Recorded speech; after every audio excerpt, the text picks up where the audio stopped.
వైఎస్ఆర్సీపీ పార్టీకి చెందినటువంటి జగన్మోహన్ రెడ్డి గారి ఆలోచన విధానం కావచ్చు, వాళ్ళ ప్రభుత్వ పనితీరు కావచ్చు, అదే రకంగా వాళ్ళు నిర్ణయించినటువంటి అభ్యర్థి ఈ రోజున ఈ నియోజకవర్గానికి ఏం చేయాలో తెలియదు, ఏం చేస్తారో తెలియదు, ఏం చేస్తాడో చెప్పలేడు. కేవలము ఎన్ఆర్సీ, సిఏఏ, బీజేపీ మతము, ఆస్తులు లాక్కుంటారు అంటే ఈయనకి అసలు ఆలోచన లేదు. కేవలము మతతత్వాన్ని, గ్రామాలకు పోతే పరాయి మతాన్ని గౌరవించేటువంటి పరిస్థితి లేదు. అభ్యర్థిగా ఏదైనా గ్రామాలకు పోతే మమ్మల్ని మసీదుల్లో కూడా పిలుస్తారు, చర్చిల్లో కూడా పిలుస్తారు, అదే రకంగా ప్రార్థనా మందిరమైనటువంటి దేవాలయాల్లో కూడా పిలుస్తారు. బొట్టు పెడతామంటే చెయ్యి హస్తం గుర్తు, నూతన బొట్టు పెట్టుకొని ఎదుటి హిందూ ధర్మాన్ని గౌరవించాలనే సంస్కారం లేనటువంటి వ్యక్తులు, మతోన్మాదం పెచ్చరిల్లినటువంటి ఆలోచన ఉన్నటువంటి వ్యక్తులు రాజకీయాల్లోకి వచ్చేసినారు. తస్మాత్ జాగ్రత్త. ప్రజానికం కూడా గమనిస్తూ ఉన్నారు. చర్చ జరుగుతూ ఉంది, గ్రామాల్లో చర్చ జరుగుతోంది. ఈ రకమైనటువంటి వ్యక్తుల్ని ప్రోత్సహిస్తే లేదా ఎన్నికల్లో వీళ్ళకి మద్దతు తెలిపితే ఈ నియోజకవర్గ పరిస్థితులు ఇంతవరకు కూడా హిందువులు ముస్లింలు కలిసి మేమంతా ఒక్కటే అనే సమైక్య భావంతో జీవిస్తున్నటువంటి ఈ నియోజకవర్గంలో అశాంతి రేగేటువంటి పరిస్థితులకు తీసుకుపోతారనే ఆలోచనతోనే ప్రజలు ఉన్నారు. ఈ రోజున అవన్నీ వాస్తవ రూపం. నిన్నటి రోజున కూడా జరిగినటువంటి సంఘటనలు ఇవన్నీ కూడా వాస్తవ రూపం. వచ్చే రోజుల్లో వీటన్నిటి ఆలోచనలు పరిగణలోకి తీసుకునే ప్రజానీకం తీర్పు ఇవ్వబోతోంది. మే 13న ఏదైతే ఎన్నికలు నిర్వహించుకునేటువంటి కార్యక్రమం ఉందో ఈ ఓటు హక్కు వినియోగించుకునే సందర్భంగా యావత్ ప్రజానీకానికి కూడా విజ్ఞప్తి చేస్తున్నాం. కదిరి నియోజకవర్గం తెలుగుదేశం పార్టీ ఉమ్మడి ఎన్డీఏ కూటమి అభ్యర్థిగా నేను ఎమ్మెల్యేగా పోటీ చేస్తాను. అదే రకంగా హిందూపూర్ పార్లమెంట్ అభ్యర్థిగా గౌరవనీయులు బీగ పార్సారథి గారు పోటీ చేస్తున్నారు. 2 ఓట్లు కూడా తెలుగుదేశం పార్టీ ఉమ్మడి కూటమి అభ్యర్థులకి, అదే రకంగా సైకిల్ గుర్తుకు ఓటేసి వేయించి గెలిపించాలని చెప్పేసి వాళ్ళందరినీ కూడా మనస్ఫూర్తిగా కోరుతున్నాం. ఇది వాళ్ళకు మనసులో ఉన్నటువంటి భావనే. దాన్ని మేము అభ్యర్థించడం ద్వారా ఆ భావన మరింత బలపడుతుందనే ఆలోచనతోనే అభ్యర్థిస్తున్నాం.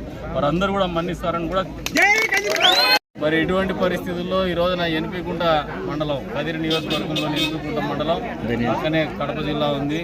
కడప జిల్లా సరిహద్దు ప్రాంతం ఇది. ధనియాన్ చెరువు గ్రామంలో చేస్తున్నటువంటి ఈ ప్రచార కార్యక్రమంలో ఏ ఊరికి పోయినా, ఏ గ్రామానికి పోయినా తాగునీటి ఎద్దడి తీవ్రంగా కనపడుతుంది. మహిళలు వచ్చేసి నీళ్ళు ఇవ్వండి అని అడుగుతున్నారు. అంటే నేను దాదాపు 20 సంవత్సరాల రాజకీయాల్లో ఉన్నాను. 15 సంవత్సరాల కిందట ఈ పరిస్థితులు ఉండేది. గడిచిన 10 సంవత్సరాల్లో ఇటువంటి తీవ్ర నీటి ఎద్దడి ఎప్పుడు కూడా చూడాల. మళ్ళీ దాదాపు 15 ఏళ్ల తర్వాత ఈ రోజున తాగునీటి ఎద్దడికి గ్రామాలు అలల్లాడుతున్నారు. అంతేకాకుండా పశుగ్రాసం లేక, పశువులకి తాగడానికి నీళ్లు లేక ఇబ్బంది పడేటువంటి పరిస్థితులు. అంటే కరువు విలయతాండం చేస్తుందనేది వాస్తవం, కానీ జగన్మోహన్ రెడ్డి కళ్ళకు మాత్రం కనపడదు. అన్ని మండలాల్లో కూడా ఇదే రకమైనటువంటి పరిస్థితి ఉంది. రైతాంగం ఇబ్బంది పడుతుంది, సాగునీరికి ఇబ్బంది ఉంది, తాగునీరికి ఇబ్బంది ఉంది, పశుగ్రాసానికి ఇబ్బంది ఉంది, పశువులు నీళ్లు తాగడానికి ఇబ్బంది ఉంది. దాదాపు ఒక మహిళ చెప్తాను ఇందాక ఒక గ్రామంలో 1.5 కిలోమీటర్ పోయి మరి నీళ్లు తెచ్చుకుంటుందంట పశువులు. ఏ రంగా దాన్ని పెంపకం చేస్తారు, పశువుల పెంపకం. ప్రభుత్వం ఆలోచన చేయాలంటే ఈ రోజున యావత్ ప్రజానీకం కూడా ఈ ప్రభుత్వం మీద తిరుగుబాటు చేయడానికి సిద్ధంగా ఉంది. ఈ ప్రభుత్వానికి బుద్ధి చెప్పడానికి సిద్ధంగా ఉంది. ఏదైతే వచ్చే రోజుల్లో ఎన్నికల్లో ఓటేసేటువంటివి తేదీ మే 13 ఎప్పుడెప్పుడు వస్తుందా అని ప్రజానీకం ఎదురు చూస్తూ ఉంది. అన్ని వర్గాల వాళ్ళు కూడా అశాంతితో ఉన్నారు. దానికి ఉదాహరణ ఏమంటే, దానికి నిలువెత్తు సాక్ష్యం ఏంటంటే ప్రజాస్పందన. ప్రజల్లో స్వచ్ఛందంగా రోడ్ల మీదకి వస్తున్నారు, స్వచ్ఛందంగా వాళ్ళు వేచి చూస్తున్నారు. తెలుగుదేశం పార్టీ అభ్యర్థిగా మేము, ఉమ్మడి కూటమి అభ్యర్థిగా మేము గ్రామాల్లో ప్రచారానికి వస్తున్నామంటే పూర్తి స్థాయిలో ప్రజానీకం పనులు కూడా ఆపేసి పశువుల్ని కొండకు తీసుకోకుండా, మేతకు తీసుకోకుండా కూడా ఇళ్ల దగ్గర వేచి చూసేటువంటి పరిస్థితి. అంటే ఎంత పెద్ద ఎత్తున ఆశతో తెలుగుదేశం పార్టీని, జనసేన పార్టీని, బీజేపీ పార్టీ కూటమి కోసం వాళ్ళు ఎదురు చూస్తున్నారని అర్థమవుతుంది. చంద్రబాబు నాయుడు గారు మళ్ళీ ముఖ్యమంత్రి అయితేనే ఇటువంటి పరిస్థితుల నుంచి దూరం చేస్తారనే ఆలోచనతోనే ప్రజానీకం ఉంది. ఇంకా కదిరి నియోజకవర్గానికి వస్తే ఈ రోజున ఒకసారి 20 ఏళ్లుగా రాజకీయాల్లో ఉన్నటువంటి మాకు ఒక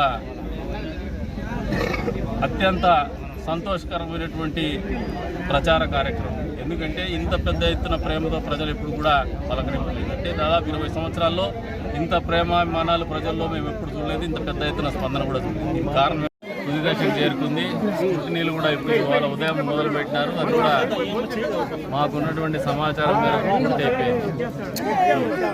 ఏదైతే నామినేషన్ దాఖలు చేసినామో ఆ నామినేషన్స్ అన్ని కూడా యాక్సెప్ట్ అయినాయని చెప్పేసి మాకు